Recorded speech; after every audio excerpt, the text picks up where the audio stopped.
When 5 months pregnant and recently widowed Emma Whitfield approached the paddock of Texas's most dangerous stallion, men twice her size warned her away from certain death.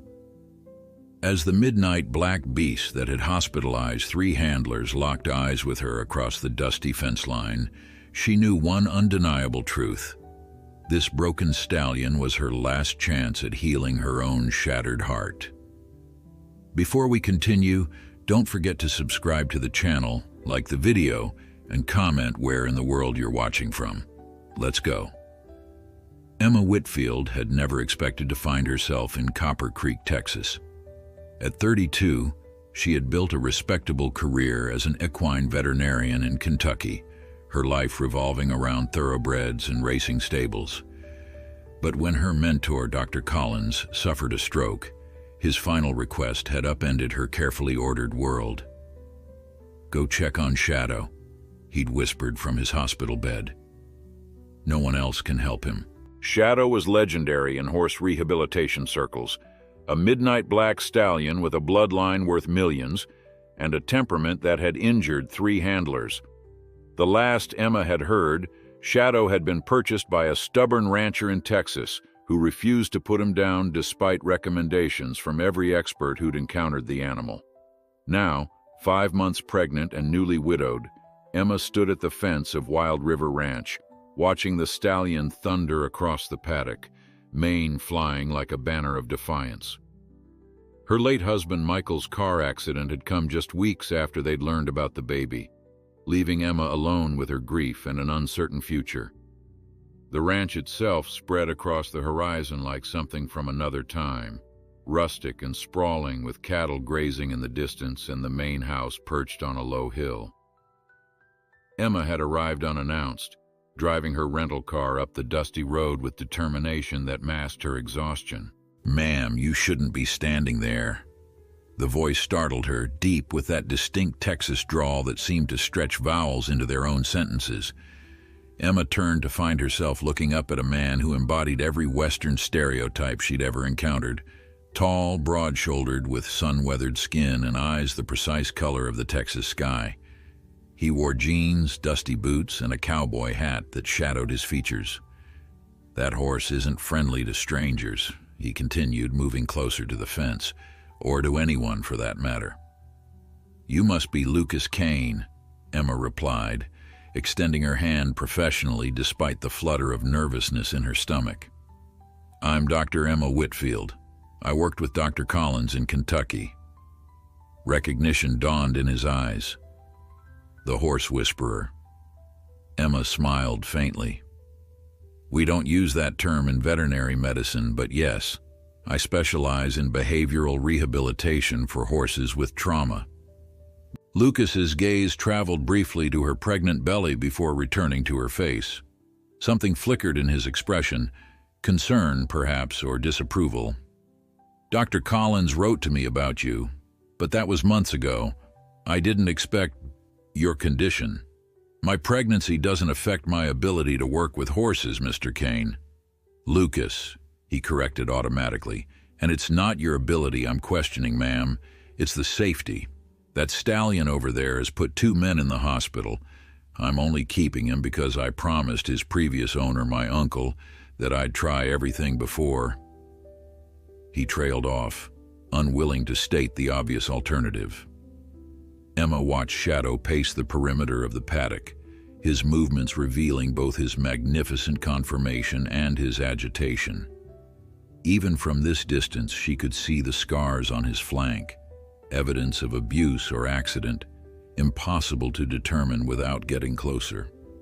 "Shadow needs help," she said simply, "and I need the work."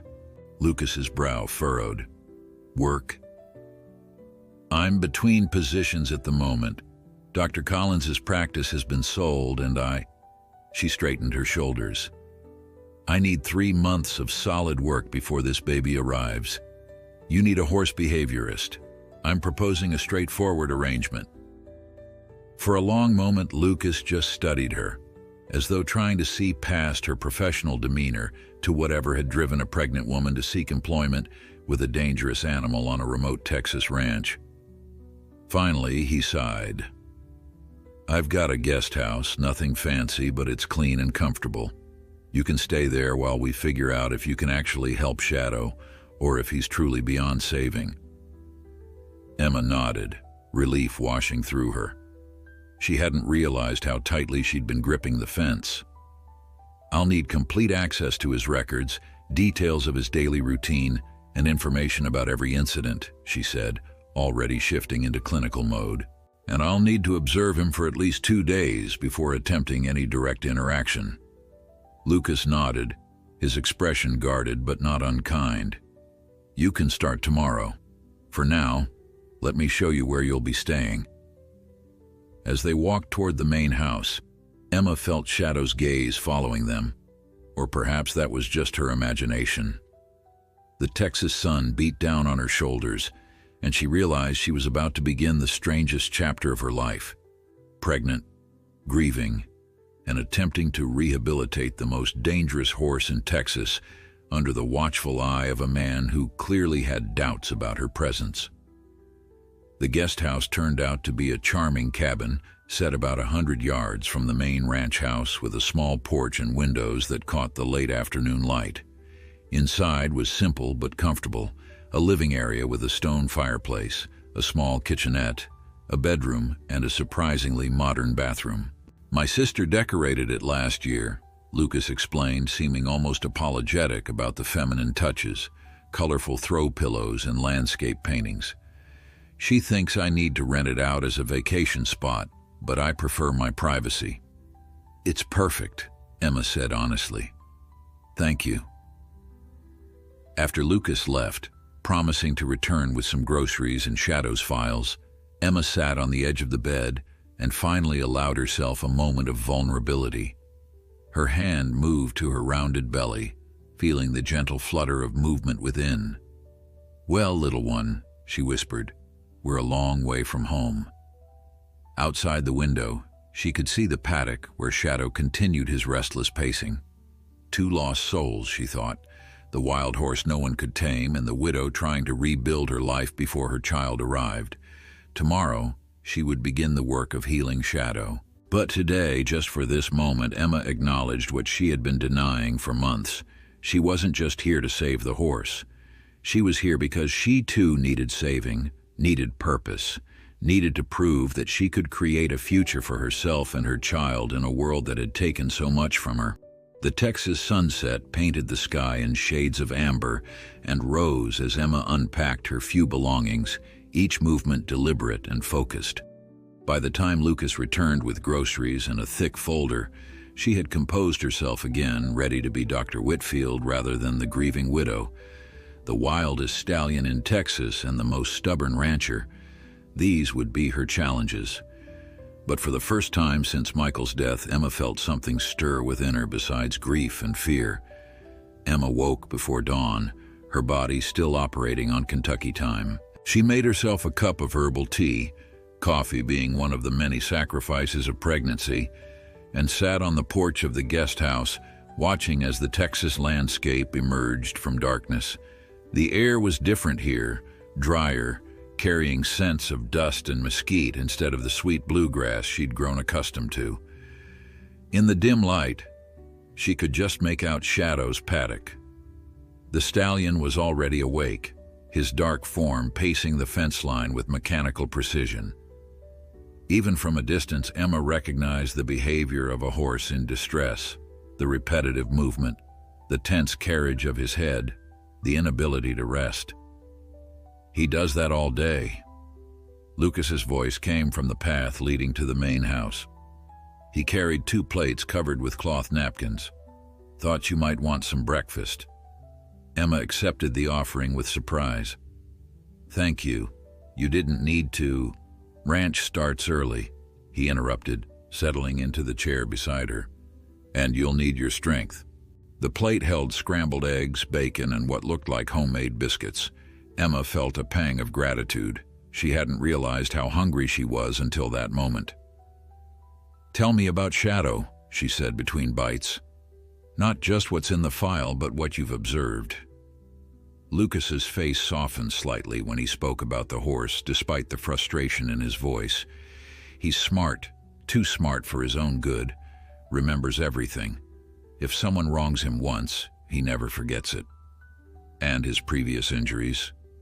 Uncle Terrence bought him at auction 3 years ago. He came with those scars and no history. My uncle thought he could rehabilitate him, but... Lucas shook his head. Shadow tolerates me better than most, but that's not saying much. I can feed him if I'm careful, clean his stall when he's in the paddock. Beyond that, he's unmanageable. Emma watched the stallion's movement patterns, noting how he avoided one corner of the paddock entirely. Has he always avoided that section? Lucas's eyebrows rose slightly. Good eye. That's where the second handler got hurt. Shadow hasn't gone near that corner since. He associates it with trauma, Emma murmured, more to herself than to Lucas. Tell me about your daily routine with him.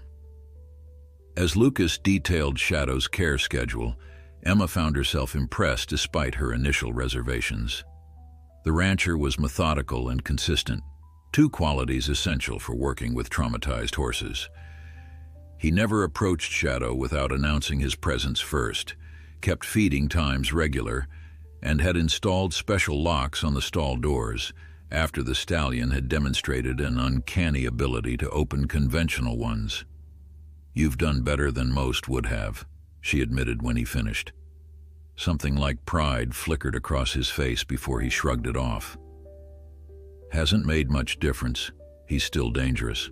Dangerous isn't the same as malicious, Emma said, setting her empty plate aside. Shadow isn't attacking out of aggression. He's responding to fear. Everything you've described points to severe abuse before your uncle purchased him. Lucas considered this. You think he can be rehabilitated? I won't know until I work with him, Emma said honestly. But I've seen horses recover from worse. After breakfast, Emma changed into work clothes, sturdy jeans that still fit beneath her growing belly, a loose button-down shirt, and boots that had seen years of stable work. She gathered her hair into a practical bun and applied sunscreen liberally, already feeling the Texas sun's intensity, though it was barely 8 a.m. Lucas walked with her to the barn, maintaining a respectful distance that Emma appreciated. Some men became awkwardly protective around pregnant women, but he seemed to understand her need for professional autonomy, despite occasional concerned glances at her midsection. The barn was immaculate, whitewashed walls, fresh straw, and modern equipment that spoke of significant investment. Shadow's stall was larger than the others, with reinforced doors and a small camera mounted in one corner. You monitor him? Emma asked, gesturing to the camera. Lucas nodded. After the second incident, I wanted to understand his triggers. Hasn't helped much, but at least I can check on him without disturbing him. Emma took out a small notebook and began sketching the layout of the stall and paddock, marking Shadow's preferred locations and areas he avoided. She worked methodically, occasionally asking Lucas questions about the stallion's behavior during storms, his reaction to other horses, and his feeding preferences. You're very thorough, Lucas observed after nearly an hour of this. Rehabilitation isn't just about techniques, Emma explained. It's about building a complete picture of the animal's world, understanding it from their perspective. They moved to a small office adjacent to the barn, where Lucas had compiled Shadow's files. Emma spread them across the desk, creating a timeline of incidents, health checks, and attempted interventions. The stallion had injured 3 handlers before Lucas took over his exclusive care, and the pattern was clear. Shadow reacted violently to any attempt to saddle him or restrain him with ropes. Classic signs of physical abuse, Emma murmured, pointing to the pattern. Someone used ropes to control him, probably whips too, given his reaction to sudden movements. Lucas's jaw tightened. If I ever found out who did that to him. You'd have to get in line, Emma finished, surprising herself with the vehemence in her voice. Their eyes met briefly and something passed between them, a shared understanding perhaps, or recognition of a kindred spirit. Emma looked away first, returning her attention to the files. "I'd like to spend today just observing him," she said. "No interaction, no pressure. I need to establish his baseline behavior when he doesn't feel threatened." Lucas nodded. "There's a bench outside his paddock with some shade. I'll bring you water throughout the day." "I'm not an invalid, Mr. Kane." "Lucas," he corrected again. "And it's not about your pregnancy, Dr. Whitfield. It's about the Texas heat. Even our ranch hands take regular water breaks." Emma conceded with a nod, gathering her notebook and a few reference books from her bag. As they walked toward Shadow's paddock, she felt a flutter of movement in her belly, the baby responding to her increased activity. For a moment, doubt crept in. Was she being irresponsible, taking on a dangerous horse while pregnant? But as she caught sight of Shadow, proud and magnificent despite his fear, she knew she was exactly where she needed to be. Emma spent the entire day observing Shadow, making detailed notes on his behavior patterns. The bench Lucas had mentioned was positioned beneath a mesquite tree, providing adequate shade as the Texas sun climbed high. True to his word, Lucas appeared periodically with water, and around noon, a simple lunch of sandwiches and fresh fruit. "He's watching you," Lucas remarked during one of these visits, nodding toward Shadow. The stallion had indeed been dividing his attention between his usual pacing and periodic stops to stare intently at Emma. "Good," she replied without looking up from her notebook. "Curiosity is the first step toward trust." As the afternoon wore on, Emma began to form a clearer picture of Shadow's psychology. The stallion was hypervigilant, reacting to sounds beyond human hearing. He maintained precise distance from the fence, close enough to see beyond it, but far enough that he couldn't be touched unexpectedly. Most telling was his behavior during feeding time, when Lucas approached with hay and grain. "He always does that?" Emma asked, watching as Shadow retreated to the farthest corner during feeding, only approaching after Lucas had left and closed the gate. "Every time," Lucas confirmed. "Only comes to eat when I'm at least 20 feet away." "But he watches you the entire time," Emma noted. "He's not avoiding you out of disinterest, he's studying you." Lucas considered this. "Studying me for what?" "Weaknesses, probably. Places he could escape if needed." Emma closed her notebook. "He doesn't trust that you won't trap him, but he's intelligent enough to recognize that you provide necessities." As the sun began its descent, casting long shadows across the ranch, Emma finally stood and stretched her back. The baby shifted position, pressing against her ribs in what was becoming a familiar pattern. "Enough for today?" Lucas asked, approaching from the barn where he'd been working. Emma nodded. "I've got a baseline. Tomorrow I'll start closer to the paddock, see how he reacts to my presence specifically." They walked back toward the guest house in companionable silence, the evening air cooling rapidly in the way peculiar to desert landscapes. Emma found herself appreciating Lucas's lack of unnecessary conversation, so different from the constant chatter of the racing stables where she'd spent most of her career. "Mind if I ask a personal question?" Lucas said as they reached the fork in the path between the guest house and the main ranch. Emma tensed slightly but nodded. "You can ask." "Why did you come all this way? Texas is a long way from Kentucky, especially in your condition." The question was direct but not unkind. Emma considered deflecting, giving the professional explanation about Dr. Collins's request, but something about the genuine concern in Lucas's expression made her opt for honesty. "My husband died 4 months ago," she said, the words still difficult to voice aloud. "Car accident. He was a professor, English literature, nothing to do with horses or veterinary medicine. We'd just found out about the baby 3 weeks before." Lucas removed his hat, a gesture that struck Emma as oddly formal and respectful. "I'm sorry for your loss, ma'am. After he died, everything in Kentucky felt," she searched for the right word, "suffocating." the sympathy, the concern, the constant reminders. When Dr. Collins mentioned Shadow, it felt like a lifeline, something I could help that had nothing to do with my grief or my pregnancy. Just work. Good, meaningful work. Lucas nodded slowly. I understand needing work to keep moving forward. Something in his tone suggested personal experience with loss, but Emma didn't press. They had known each other barely 24 hours. Sharing too much too quickly felt unwise. Will you join me for dinner? Lucas asked, changing the subject. Nothing fancy, but my foreman's wife sent over a pot of chili that could feed an army. The invitation surprised her. I wouldn't want to impose. It's just dinner, Dr. Whitfield.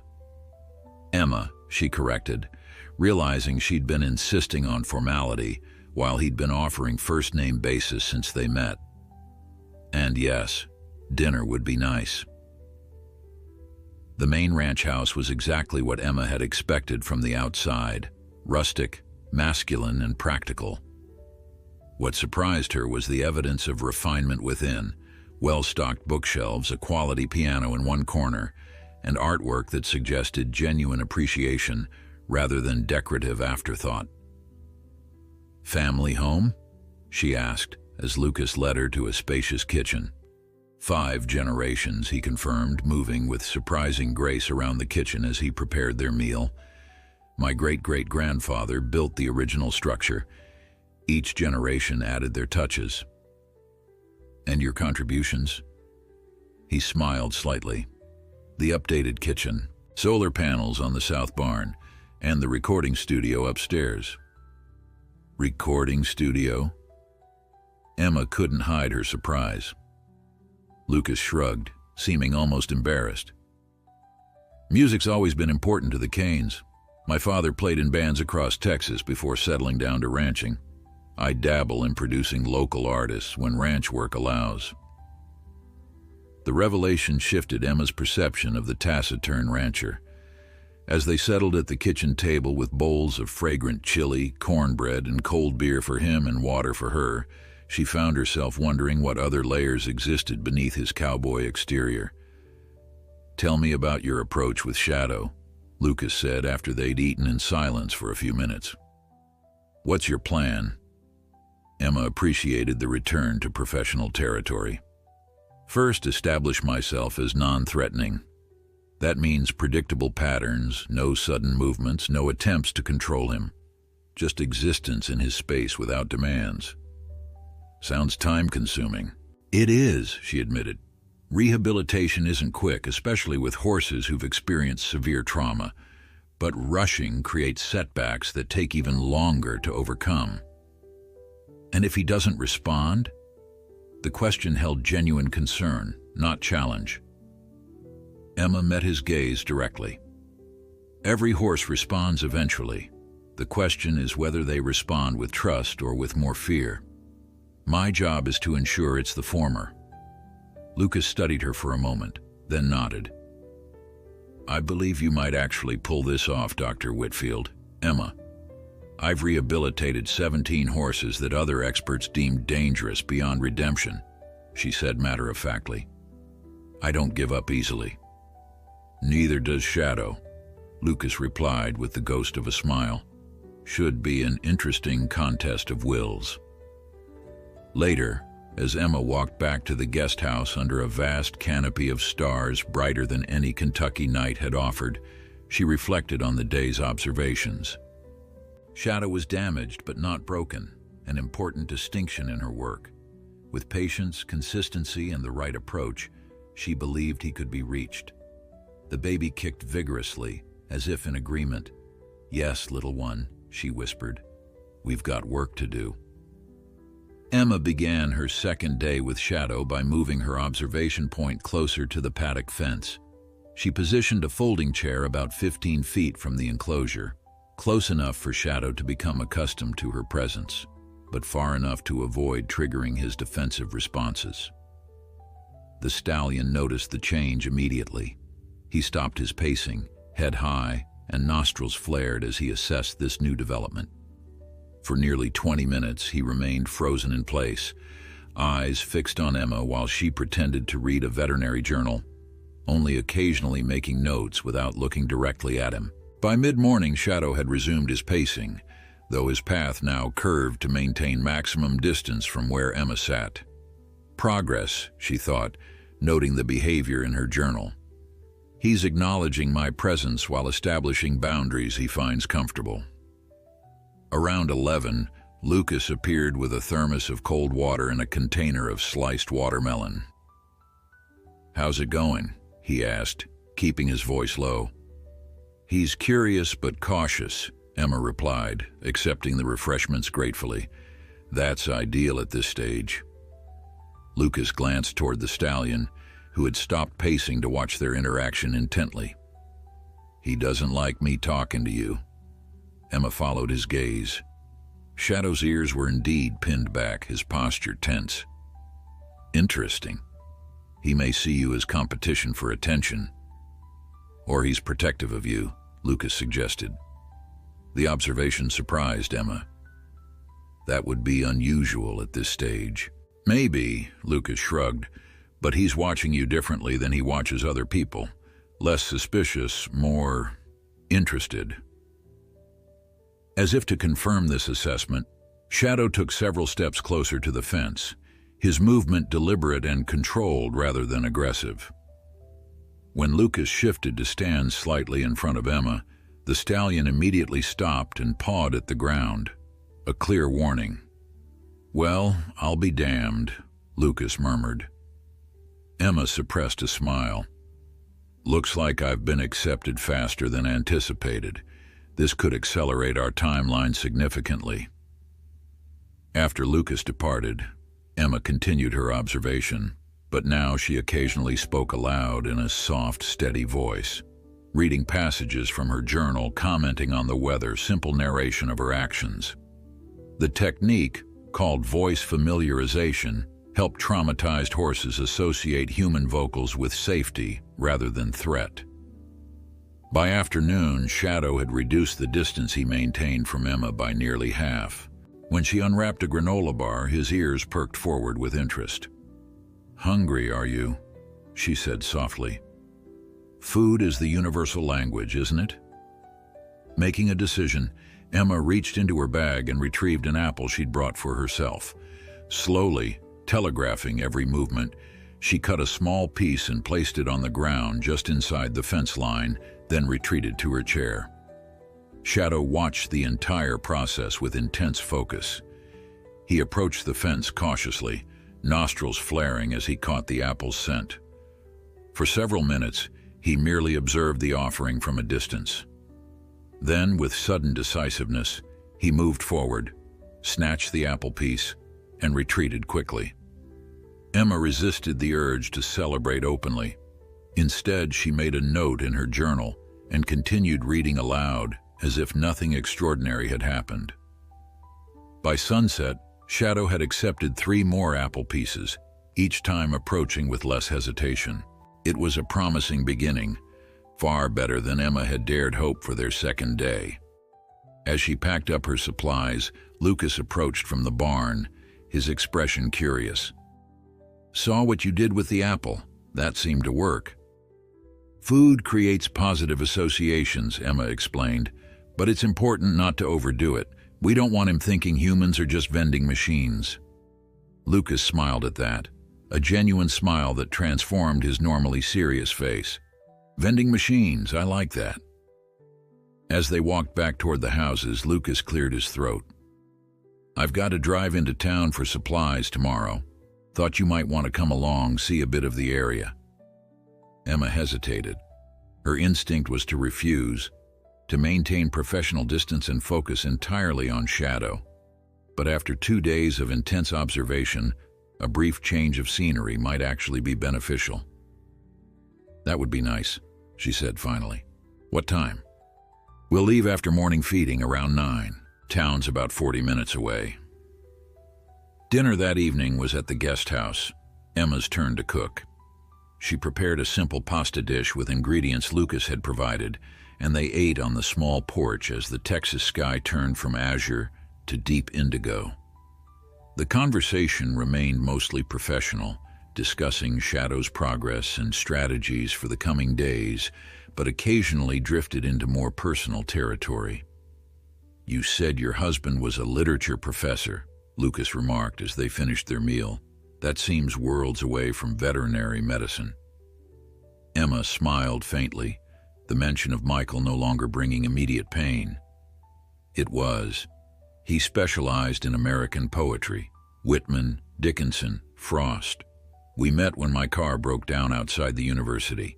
He helped me change a tire while quoting The Road Not Taken." "Smooth," Lucas commented with a hint of amusement. "I thought so," Emma agreed. "What about you? Any almost Mrs. Canes in your history? Or—" The question seemed to catch him off guard. He was quiet for a moment before answering. "There was someone about 5 years ago. Madison. She was a music journalist from Austin. Came to interview me about the recording studio." His expression grew distant. "We were engaged for 8 months, then she got a job offer in Los Angeles. Turned out she wanted bright lights more than ranch life."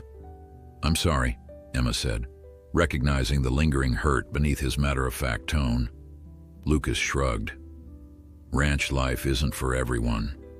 Can't blame her for knowing what she wanted." But his eyes suggested he very much had blamed her, at least for a time. Emma wondered how deeply that wound had affected his subsequent interactions with women, if it explained some of his initial wariness toward her. "And now?" she asked carefully. "Now I run the ranch, produce music when I can, and try to rehabilitate impossible horses," he said with a self-deprecating smile. "Speaking of which, what's next with Shadow?" Emma recognized the deflection but respected it.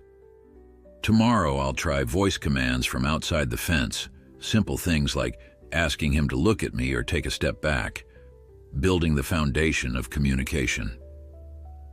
Lucas nodded, his expression returning to its usual thoughtful focus.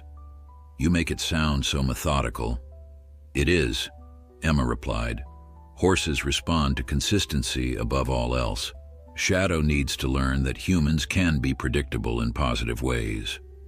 As Lucas stood to leave, he paused at the porch steps. "You know, watching you work today, I actually started believing Shadow might have a future beyond that paddock." The simple statement carried more weight than elaborate praise might have. Emma felt a surge of professional pride mixed with something more personal, pleasure at having earned this taciturn man's respect. "He will," she promised. "We just need time and patience." After Lucas had gone, Emma sat alone on the porch, watching stars appear in the vast Texas sky. For the first time in months, she felt properly tired instead of emotionally exhausted, the satisfying fatigue of meaningful work, rather than the hollow depletion of grief. Tomorrow would bring more progress with Shadow, she was certain. And perhaps, though she was less willing to acknowledge it, more understanding of the complex rancher who had unexpectedly begun to occupy her thoughts. The town of Copper Creek proved to be exactly what its name suggested, a small settlement nestled along a creek where copper mining had once thrived. Main Street consisted of a handful of businesses, a general store that doubled as a post office, a diner advertising world-famous Texas chili, a hardware store, a small medical clinic, and an assortment of other essential services. Lucas guided his truck into a parking space in front of the general store, then came around to open Emma's door before she could manage it herself. The gesture wasn't condescending, just an ingrained courtesy that Emma found herself appreciating rather than resenting. "Figured we'd start at Cooper's," Lucas said, nodding toward the general store. "I need to pick up feed orders and some supplies. Then maybe grab lunch at Maggie's if you're up for it." The bell above the door jingled as they entered the store, and Emma was immediately struck by the eclectic inventory. Everything from groceries and toiletries to fishing tackle, handmade quilts, and cowboy boots. An elderly man behind the counter looked up at their entrance, his weathered face breaking into a smile. "Lucas Kane, about time you showed your face in town." The man's gaze shifted to Emma, curiosity evident in his expression. "And you've brought company." "Henry, this is Dr. Emma Whitfield," Lucas said, removing his hat. "She's helping with Shadow. Emma, this is Henry Cooper, store owner, town gossip, and distant cousin. Distant enough that I can still tell the truth about him." Henry winked at Emma as he extended his hand. "Pleasure to meet you, Doctor. Any luck with that devil horse?" "We're making progress," Emma replied diplomatically. "It's a process." "Well, you're the first specialist Lucas hasn't run off the property within 48 hours, Henry remarked. "That's progress in itself." Emma glanced at Lucas, who suddenly seemed very interested in examining a display of pocket knives. "I didn't realize there had been others." "3," Henry confirmed cheerfully, ignoring Lucas's warning look. "First one lasted a day before declaring Shadow a lost cause. Second made it to lunch before Lucas disagreed with his methods. Third, what happened to the third, Lucas?" "He suggested putting Shadow down," Lucas said tersely. Conversation ended there. Understanding dawned on Emma. Lucas wasn't just stubbornly keeping a dangerous animal, he was genuinely committed to finding someone who could help Shadow rather than giving up on him. While Lucas discussed his feed order with Henry, Emma browsed the store, pausing at a display of handmade baby items. Her fingers traced the edge of a quilted blanket in soft yellows and greens. "My wife makes those," Henry said, appearing beside her. "Best baby quilts in 3 counties. Emma smiled. "They're beautiful." "First child?" Henry asked, nodding toward her belly. "Yes." "Boy or girl?" "I don't know yet," Emma admitted. "I wanted to be surprised." Henry nodded approvingly. "Not many folks wait anymore.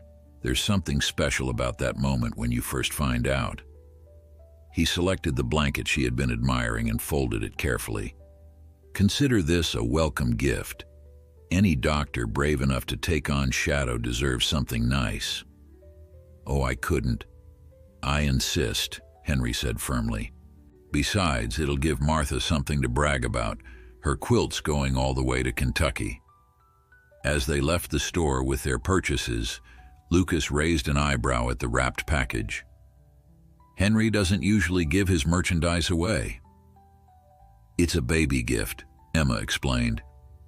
"From his wife."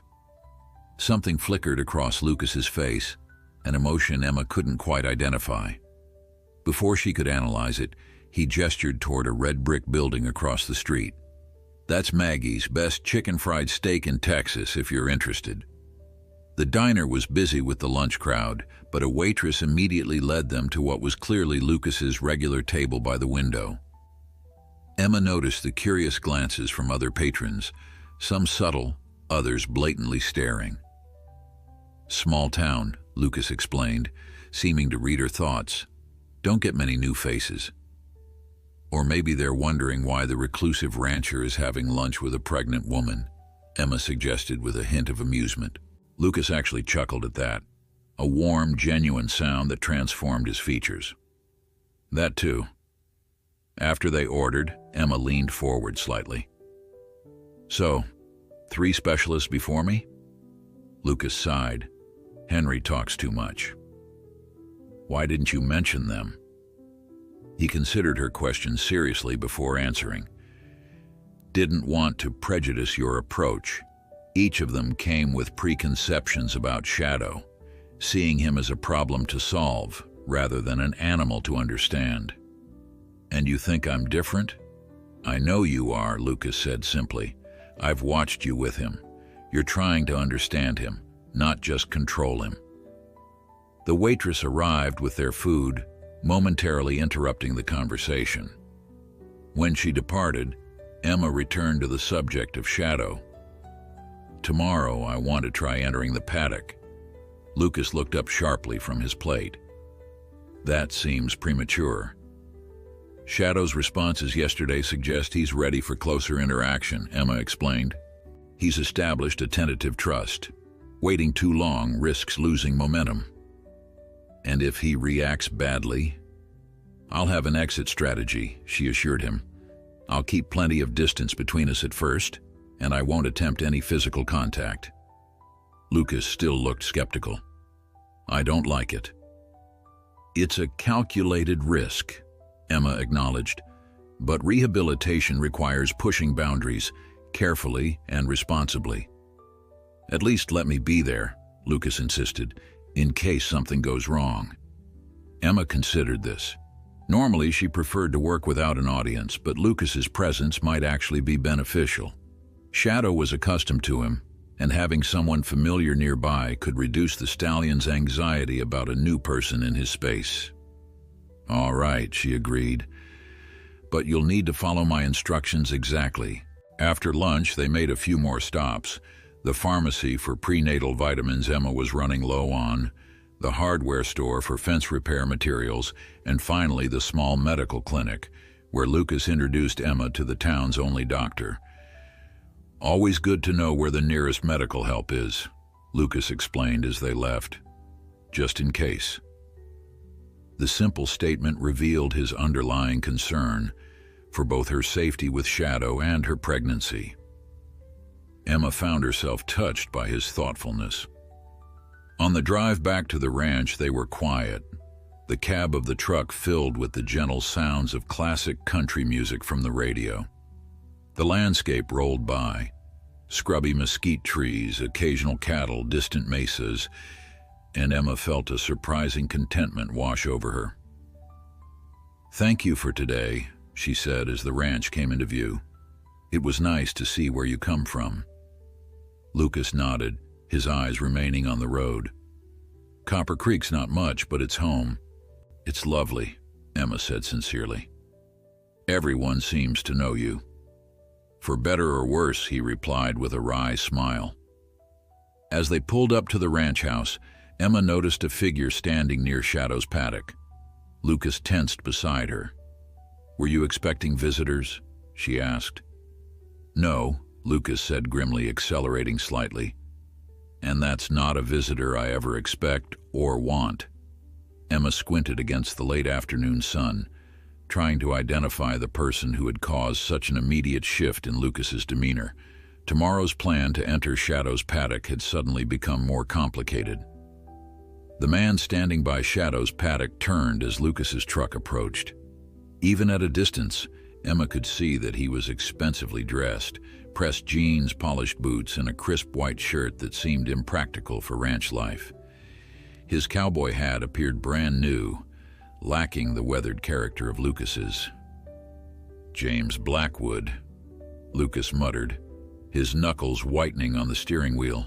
"Neighboring rancher in perpetual pain in my side." Emma recognized the name immediately from Shadow's file.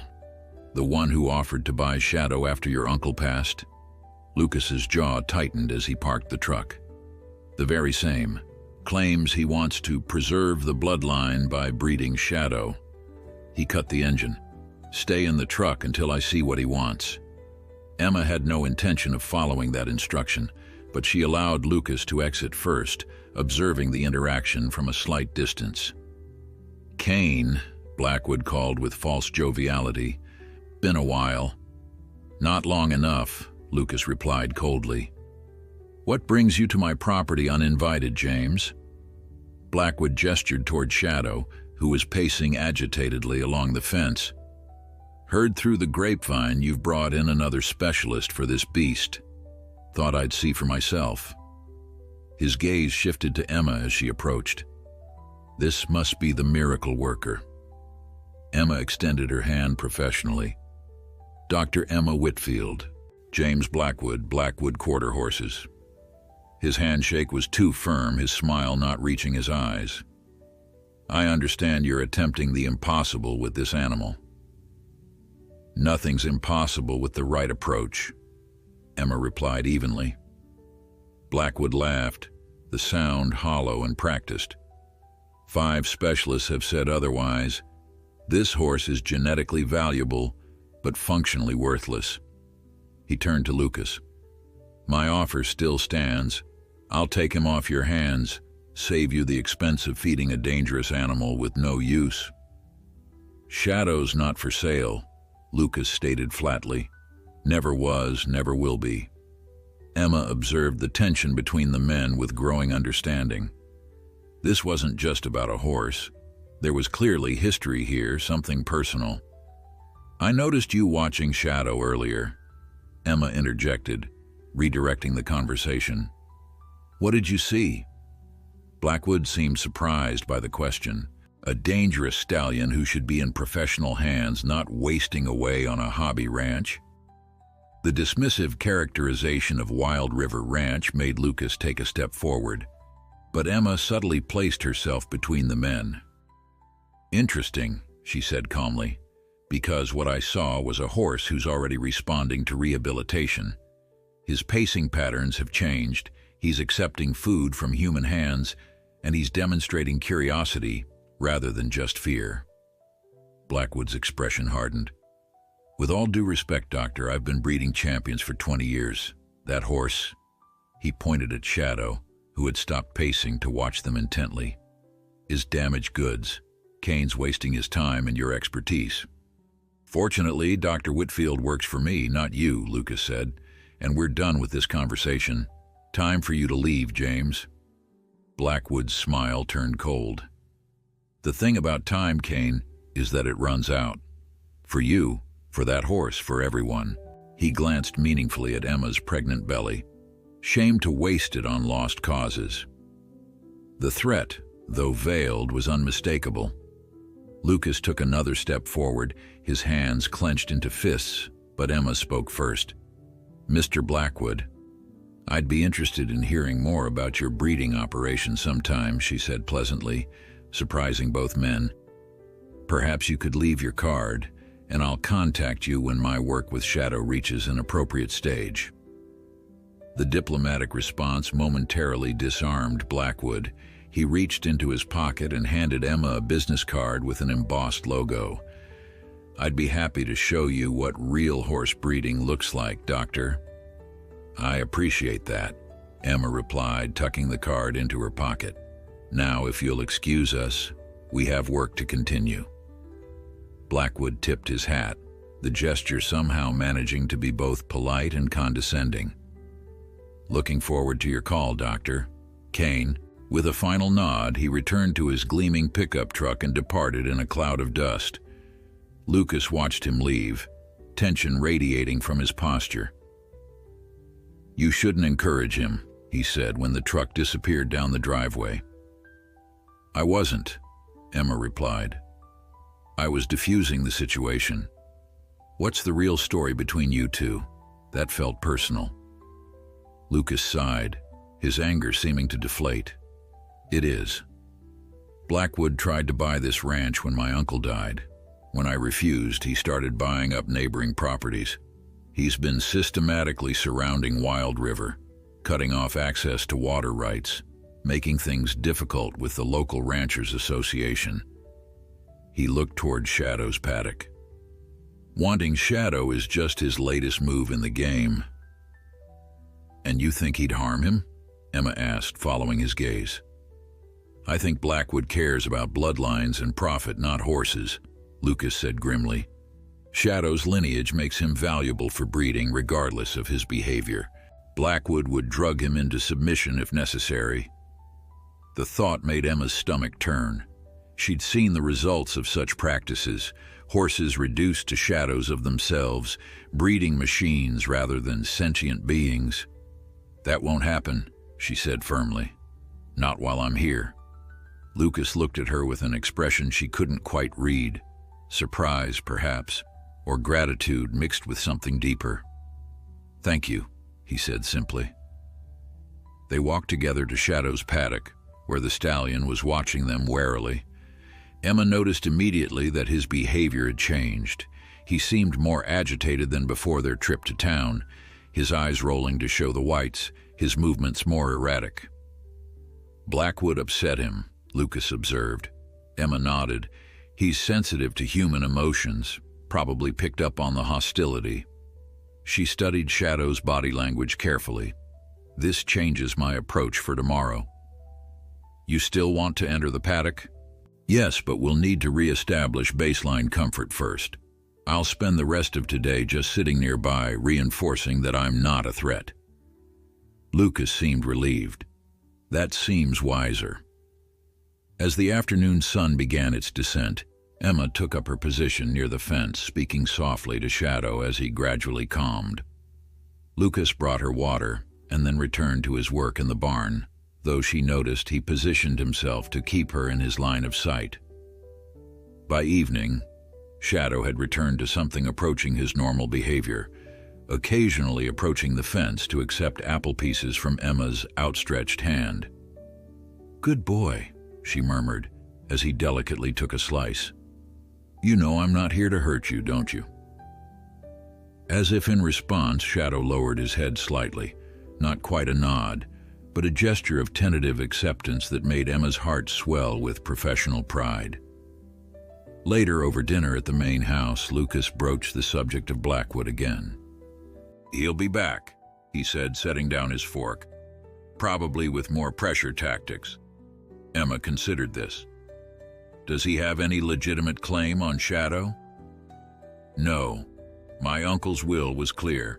Everything came to me, including Shadow." "Then we focus on our work and ignore him," Emma said pragmatically.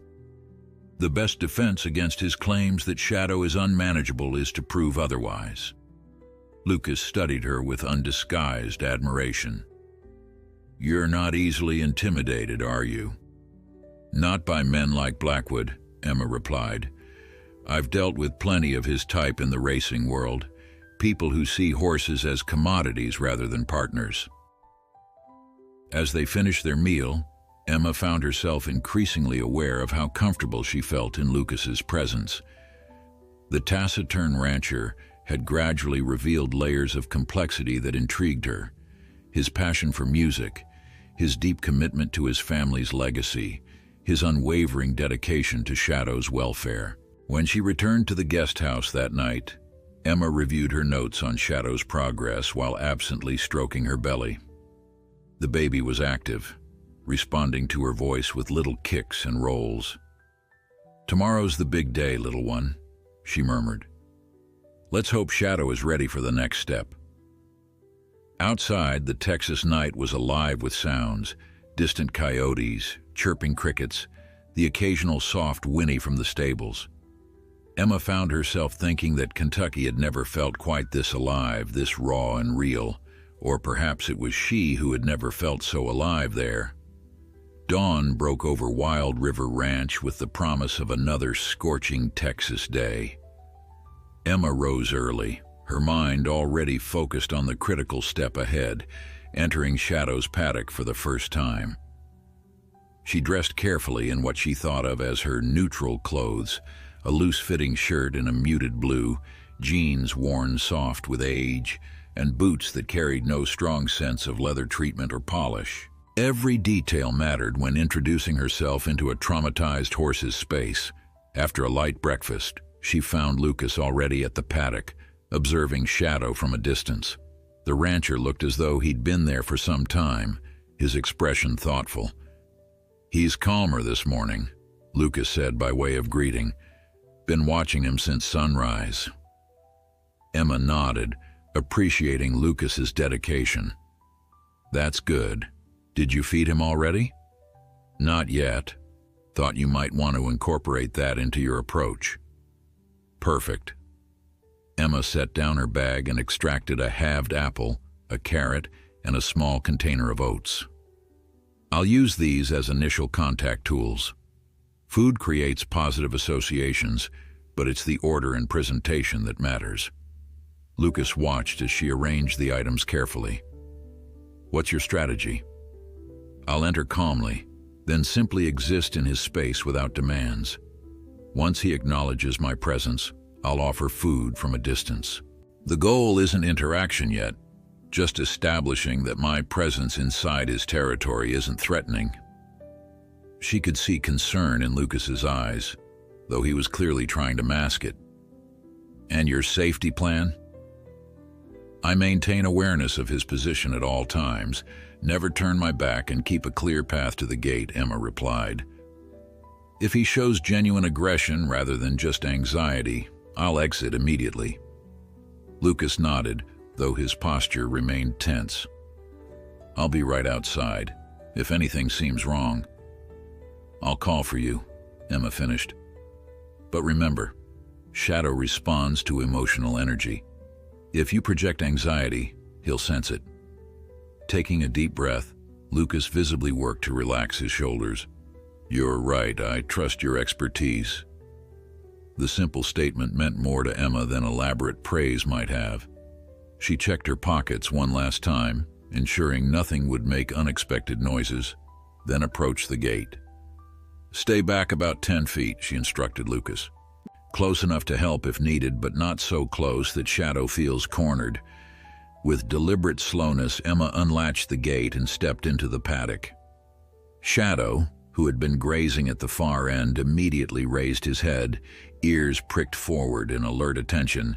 He neither approached nor retreated, a promising sign. Emma closed the gate behind her and simply stood, making no movement toward the stallion. Her breathing remained deep and even, her posture relaxed but attentive. She spoke in a low, steady voice, using the same tone she'd been establishing during her observation days. Good morning, Shadow. It's just me, same as yesterday. Nothing to worry about.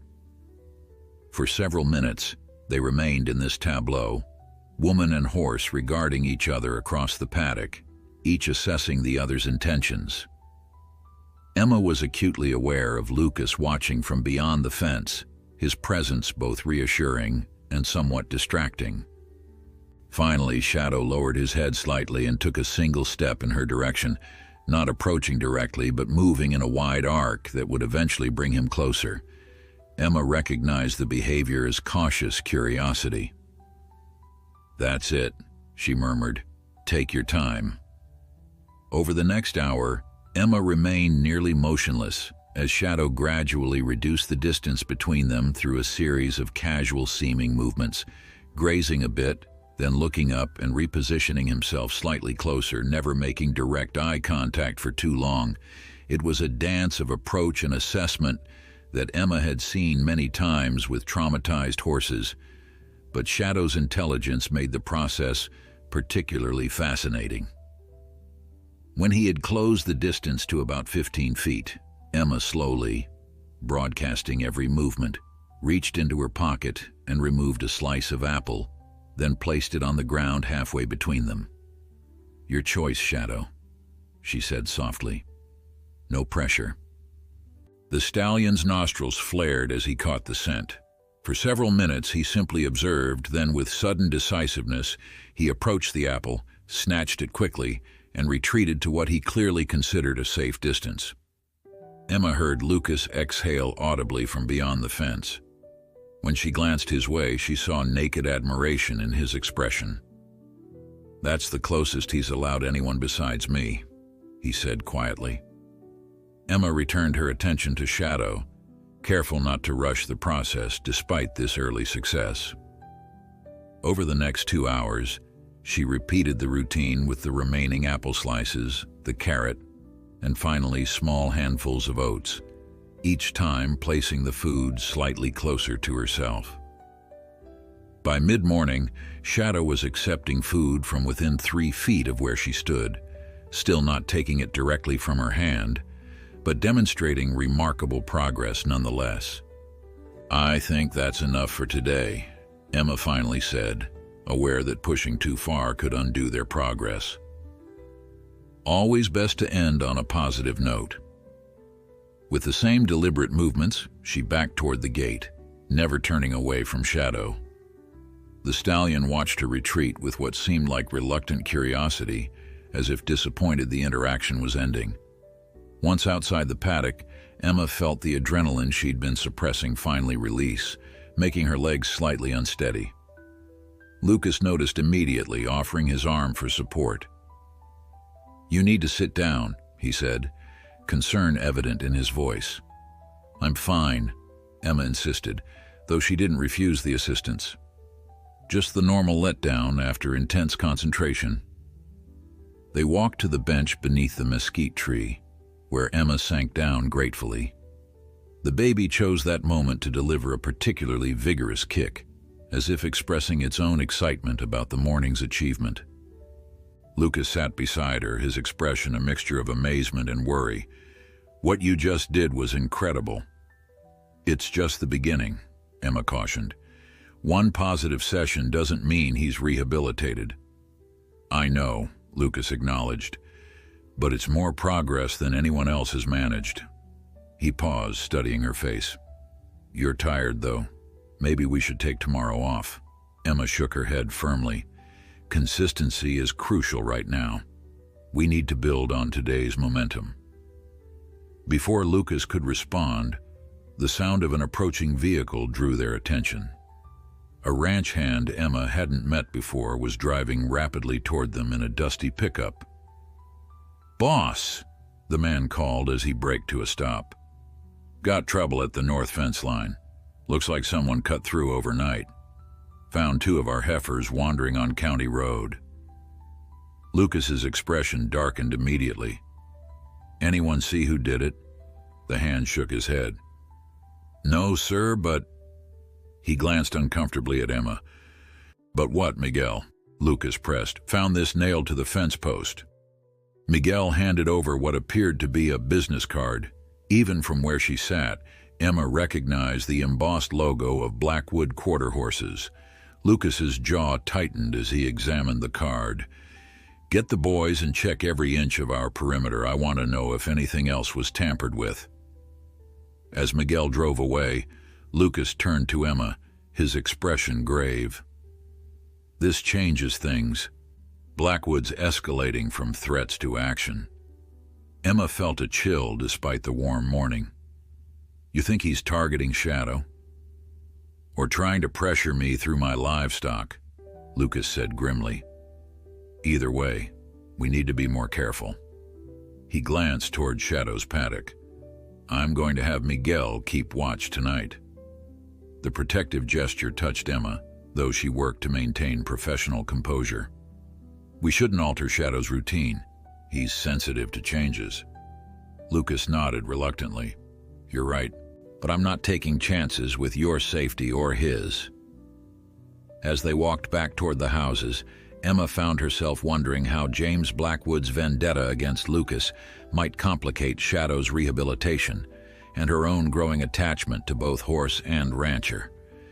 The next week passed in a blur of gradual progress with Shadow. Each day, Emma entered the paddock with careful precision, spending hours building trust through proximity and patience.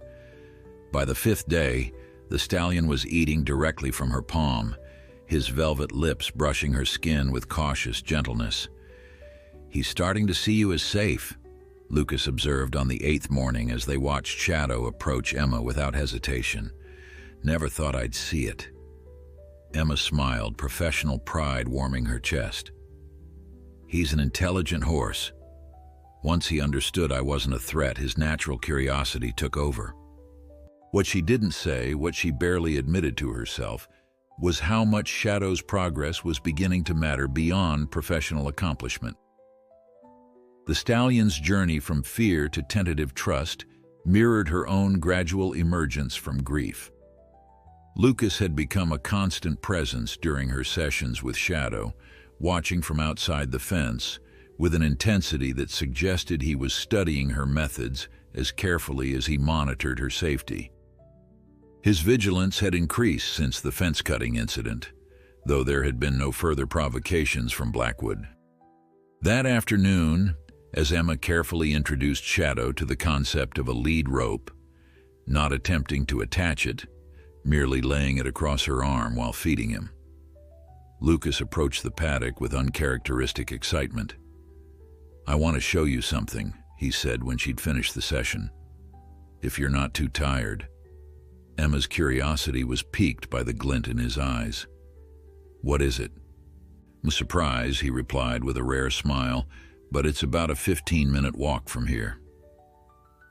The path Lucas led her along wound through a section of the ranch she hadn't yet explored, beyond the barn and stables, past a small creek, and into a grove of oak trees that provided welcome shade from the afternoon sun.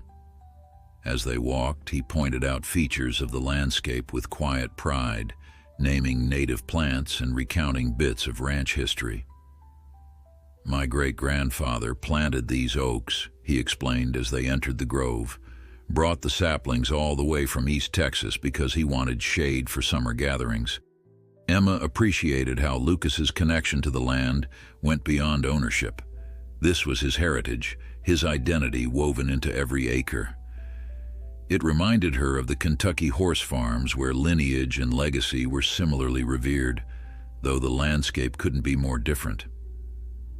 As they emerged from the trees, Emma stopped in surprise. Before them stood a small stone cottage, its windows glinting in the afternoon light, a wooden porch wrapped around the structure, furnished with handcrafted rocking chairs. Flower boxes beneath the windows burst with wildflowers, blues, yellows, and reds creating a riot of color against the weathered stone. "What is this place?" she asked, enchanted by the unexpected charm. "Originally built as a newlyweds cottage for my grandparents," Lucas explained, a hint of nervousness in his voice. "They lived here while the main house was being renovated. It's been empty for years, but I've been fixing it up recently." He led her up the porch steps and opened the front door. Inside, the cottage was a single open space with a small kitchen area, a sitting room centered around a stone fireplace, and a bedroom partially separated by a decorative wooden screen. Everything was clean and freshly painted, with simple but quality furnishings. "It's beautiful," Emma said, running her hand along a polished countertop. "But why show me this now?" Lucas cleared his throat. "I've been thinking about your situation. The guest house is comfortable, but... The baby," he said, gesturing vaguely toward her growing belly. "I realize the guest house doesn't have much room for a nursery or baby things. This place does." He quickly added, "If you wanted to stay longer, that is, after Shadow's rehabilitation." The suggestion caught Emma off guard. She'd been so focused on the immediate work with Shadow that she'd avoided thinking too concretely about what would come after.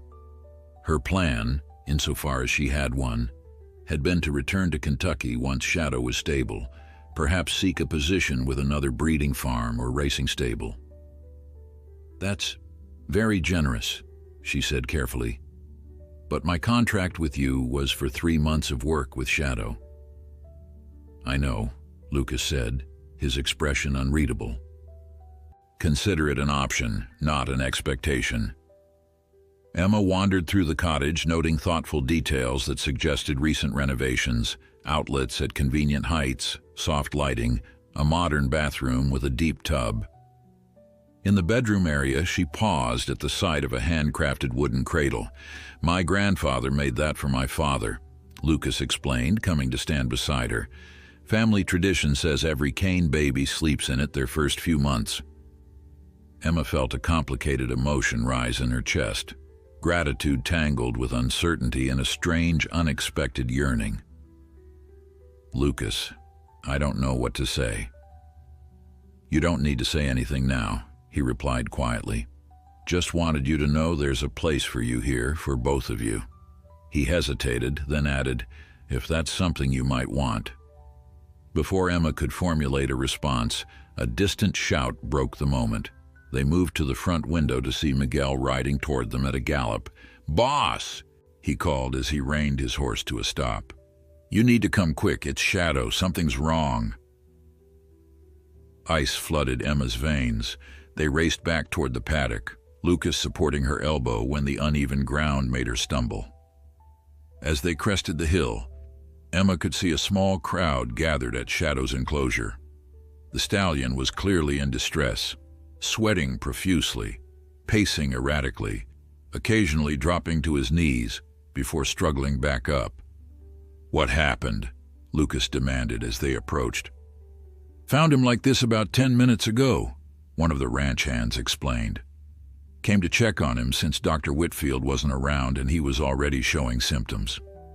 Emma slipped through the gathered men, her clinical eye cataloging Shadow's symptoms. "He's been poisoned," she stated with professional certainty. "We need to get him to the stable where I can treat him properly." "Poisoned."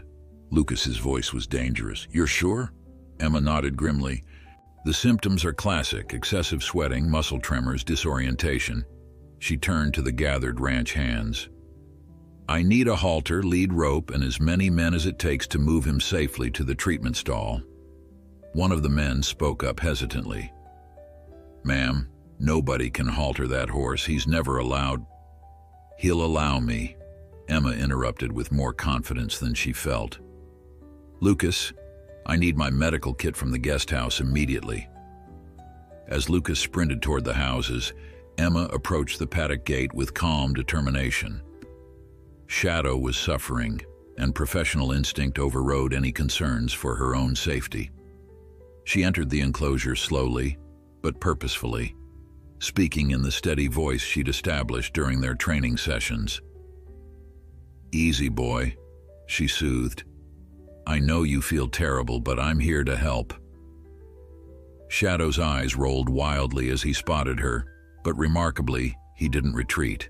Instead, he stumbled toward her as if somehow understanding she represented safety amid his confusion and pain. When she reached him, Emma placed her hand gently on his sweating neck, feeling the tremors beneath her palm. "That's it," she murmured. "Trust me now." The next hours were a blur of frantic activity as Emma fought to save Shadow's life. With Lucas's help, she had managed to lead the suffering stallion to the treatment stall in the barn, where she immediately began emergency procedures. Her medical kit, thankfully well stocked for equine emergencies, contained activated charcoal and other detoxifying agents. "Hold his head steady," Emma instructed Lucas as she prepared a nasogastric tube. "I need to administer this directly to his stomach." Lucas complied without question, murmuring soothingly to Shadow as Emma worked. The stallion, despite his distress, seemed to understand they were helping him, a testament to the trust Emma had built over the past week. "What kind of poison are we dealing with?" Lucas asked, his voice tight with controlled anger. "Oleander, most likely," Emma replied, her focus unwavering as she administered the treatment. "It's common in Texas, toxic to horses, and the symptoms match. Someone deliberately fed it to him. It wouldn't grow in his paddock, and horses usually avoid it because of the bitter taste." Lucas's expression darkened. "Blackwood." "Let's focus on Shadow right now," Emma cautioned, though she privately agreed. "He'll need fluids, cardiac monitoring, and constant supervision for the next 24 hours." By midnight, Shadow's condition had stabilized somewhat, though he remained dangerously weak. Emma refused to leave his side, setting up a makeshift monitoring station on a stool beside his stall. Lucas had ordered the ranch hands to establish a security rotation, with armed men patrolling the property perimeter. "You need rest," Lucas insisted around 2 a.m., bringing Emma a thermos of hot tea and a blanket. "Think of the baby." Emma's hand moved instinctively to her belly, where the baby had been unusually quiet, perhaps responding to her stress and exhaustion. "I can't leave him, Lucas. The next few hours are critical." Instead of arguing, Lucas disappeared briefly, returning with a comfortable reclining chair from the main house. "Compromise," he said, positioning it beside Shadow's stall. "You can monitor him and still get some rest." The thoughtfulness of the gesture brought unexpected tears to Emma's eyes, which she attributed to pregnancy hormones and exhaustion. "Thank you," she managed, accepting his help to settle into the chair. Lucas pulled up another chair beside her, making it clear he had no intention of leaving either.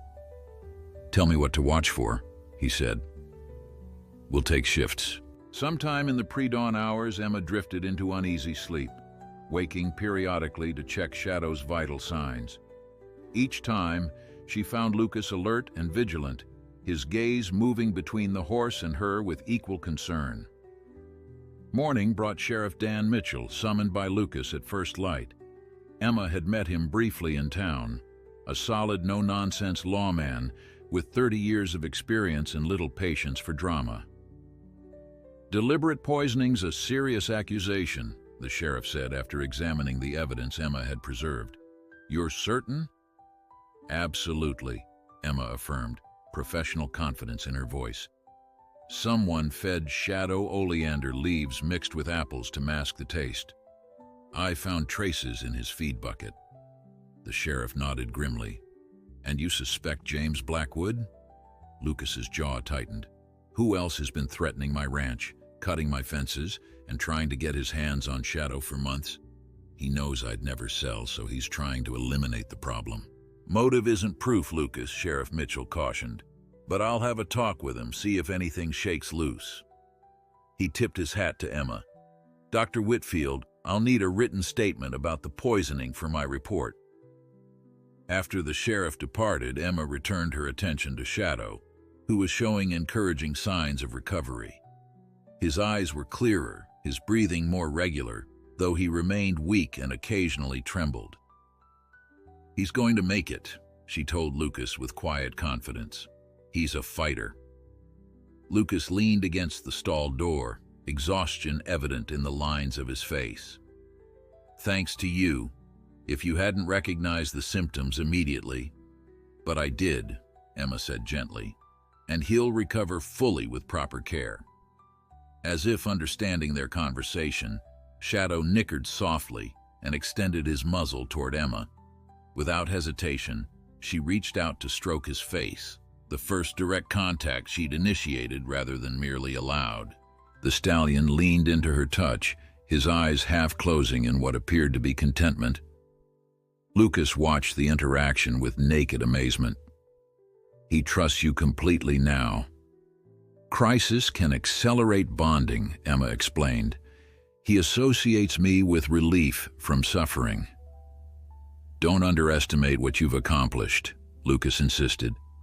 Nobody's ever connected with him like this. Their eyes met over Shadow's head, and Emma felt something shift between them. A deepening of the connection that had been building since her arrival. In the face of crisis, pretenses had fallen away, revealing a partnership that transcended professional boundaries. The moment was interrupted by Miguel's arrival, with breakfast and news. Sheriff's at Blackwood's ranch now, he reported. And Dr. Whitfield, this came for you. He handed over an envelope bearing the embossed letterhead of Kentucky Thoroughbred Enterprises, one of the most prestigious racing operations in the country. Emma's stomach tightened as she recognized the logo. Before leaving Kentucky, she'd applied for a position as their head of equine rehabilitation, a dream job with an impressive salary and state-of-the-art facilities. Aren't you going to open it? Lucas asked, noticing her hesitation. Later, Emma replied, tucking the envelope into her pocket. Shadow's my priority right now. But the letter's arrival forced a confrontation with questions she'd been avoiding. What came after Shadow's rehabilitation? Where would she go when her work at Wild River Ranch was complete? The cottage Lucas had shown her, the cradle meant for cane babies, suggested possibilities she hadn't dared consider. By afternoon, Shadow had improved enough that Emma felt comfortable leaving him in Miguel's capable watch while she showered and changed. The letter remained unopened in her pocket, its presence a weight she carried physically and emotionally.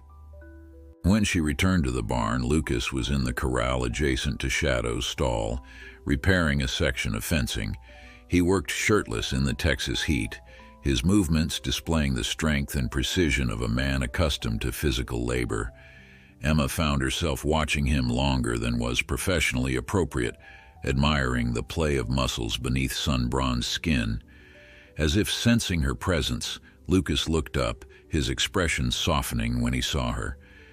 Shadow's had some water and a little feed, he reported, getting stronger by the hour. Just like his owner, Emma replied without thinking. The words hung between them, laden with meaning neither was quite ready to articulate. Lucas set down his tools and approached the fence where she stood, his eyes never leaving hers. Emma, he began, his voice rough with emotion, when this is over, Before he could finish, the sound of approaching vehicles interrupted the moment. Sheriff Mitchell's patrol car led a procession that included James Blackwood's truck and 2 other official vehicles. The confrontation they'd been anticipating had arrived. Sheriff Mitchell approached the corral with a grim expression, James Blackwood following several paces behind. The other vehicles contained what appeared to be county officials and a man in a suit who carried himself with bureaucratic authority. "Lucas," the sheriff began without preamble, "got some developments." Lucas moved to stand beside Emma, his protective instinct evident in his posture. "What kind of developments?"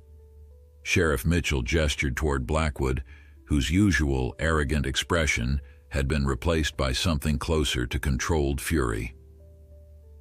"Mr. Blackwood here has filed a formal complaint claiming Shadow is a dangerous animal that should be removed from your property under county livestock regulations."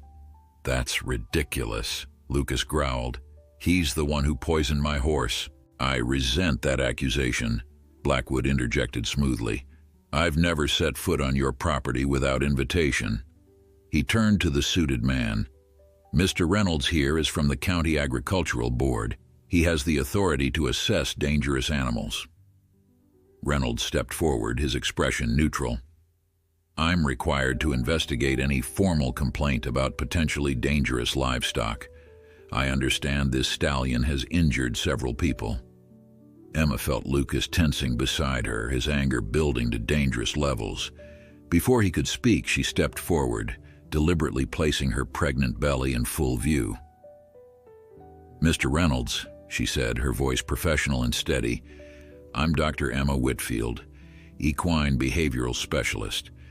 I've been working with Shadow for the past 2 weeks as part of his rehabilitation program." Reynolds looked surprised. "Rehabilitation?" "Yes," Emma continued, seizing the opening. "Shadow suffered severe trauma before coming to Wild River Ranch. His previous aggressive behaviors were responses to that trauma, not inherent temperament issues." Blackwood scoffed. "The horse has put 3 handlers in the hospital." "That was before my intervention," Emma replied calmly. "Would you like to see my progress notes, or perhaps you'd prefer a demonstration?" The challenge hung in the air. Reynolds glanced between Emma's confident expression and Blackwood's darkening face. "A demonstration would be appropriate," he conceded. Sheriff Mitchell looked concerned. "Dr. Whitfield, given your condition—" "I appreciate your concern, Sheriff," Emma interrupted gently, "but I've been working with Shadow daily. Even after yesterday's poisoning incident, he remains responsive to my guidance." Without waiting for further objections, Emma turned and walked deliberately toward Shadow's stall. The stallion stood alert but calm, his intelligent eyes tracking her movement. When she opened the stall door, he nickered softly in greeting. "Hey there, handsome," she murmured, stroking his neck. "Ready to show everyone what you can do?" With practiced ease, Emma slipped a halter over Shadow's head, something that would have been impossible just days earlier. The stallion accepted it without resistance, leaning slightly into her touch with what almost seemed like affection. Leading him from the stall, Emma guided Shadow into the corral where Lucas, the sheriff, Reynolds, and a visibly agitated Blackwood waited. The stallion moved with careful precision, clearly still weak from the poisoning, but responsive to Emma's gentle guidance. "Shadow," Emma said clearly, "stop." The horse halted immediately, standing calmly beside her despite the presence of strangers. "Down," she continued, using the cue they had practiced just days before. To the amazement of the onlookers, Shadow gracefully lowered himself to his knees, then to a lying position, his eyes never leaving Emma's face. "Good boy," she praised, kneeling carefully beside him, a position of complete vulnerability that demonstrated her absolute trust in the animal. Reynolds stared in open astonishment. "That's the same horse that nearly killed 3 handlers?" "The same," Lucas confirmed, pride evident in his voice. Dr. Whitfield has accomplished in 2 weeks what others claimed was impossible. Emma rose slowly, patting Shadow's neck as the stallion remained peacefully reclined. Shadow isn't dangerous, Mr. Reynolds. He was traumatized and responding to fear.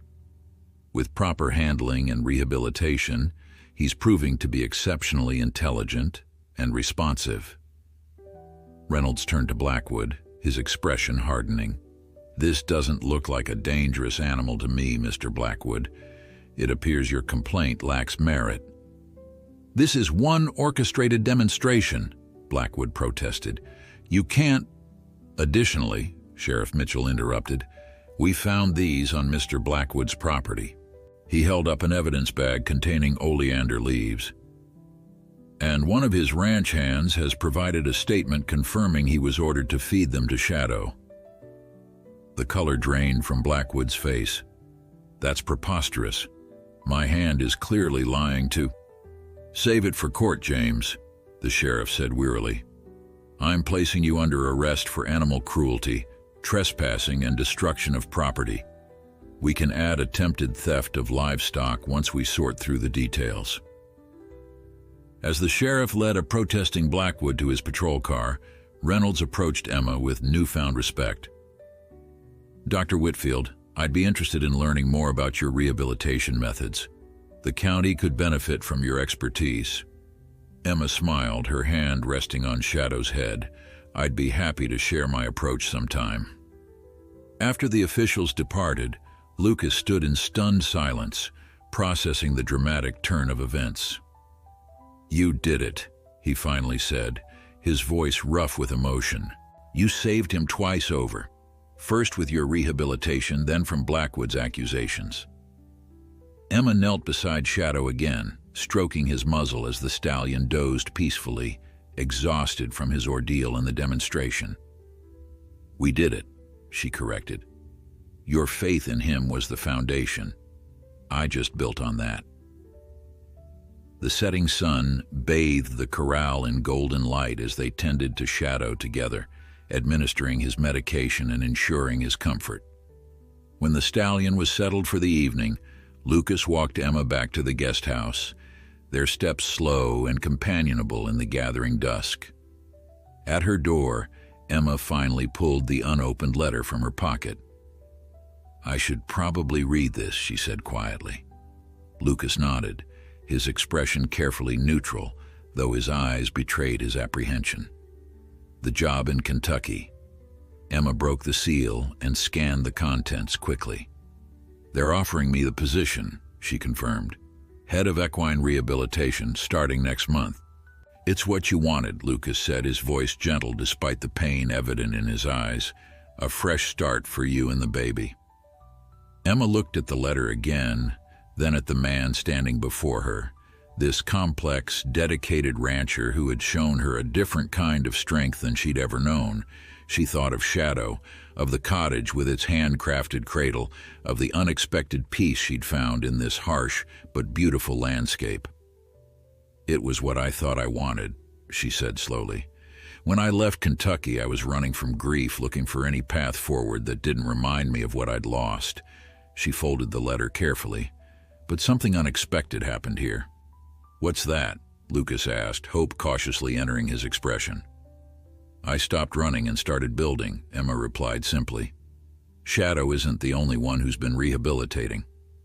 Lucas took a step closer, his eyes never leaving hers. Are you saying you might stay, beyond Shadow's recovery?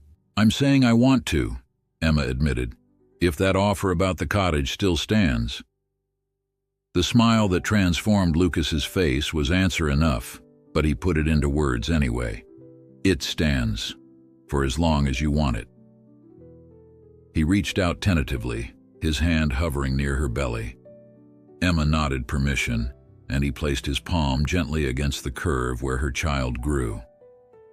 Thank you, he said softly, for saving Shadow, for believing when no one else did. Thank you, she returned, for giving us both a home when we needed one most. 3 months later, Emma stood in Shadow's paddock, her belly now full and round with her imminent due date. The stallion approached her with the easy confidence of complete trust, nuzzling her extended hand for the treat he knew she carried. "Easy, boy," she murmured affectionately. "You're getting spoiled." Lucas leaned against the fence, watching them with undisguised admiration. In the months since Blackwood's arrest, Shadow's transformation had continued remarkably. The stallion now accepted regular handling, even allowing Lucas to groom him under Emma's supervision. The scars on his body remained, but the psychological wounds had begun to heal, much like Emma's own. "Doc Henderson says you shouldn't be out here so close to your time," Lucas called, though his tone lacked any real admonishment. Emma smiled, rubbing Shadow's forehead in his favorite spot. "Shadow would be offended if I didn't say good morning." Lucas shook his head in mock surrender and entered the paddock, coming to stand beside them. The sight would have been unimaginable just months earlier. The most dangerous stallion in Texas standing peacefully between a heavily pregnant woman and the rancher who had once been unable to approach him. "He's a different horse," Lucas observed, carefully stroking Shadow's neck. "Not different," Emma corrected. "Just healed. He was always this horse underneath the fear." Lucas's hand found hers, their fingers intertwining with practiced familiarity.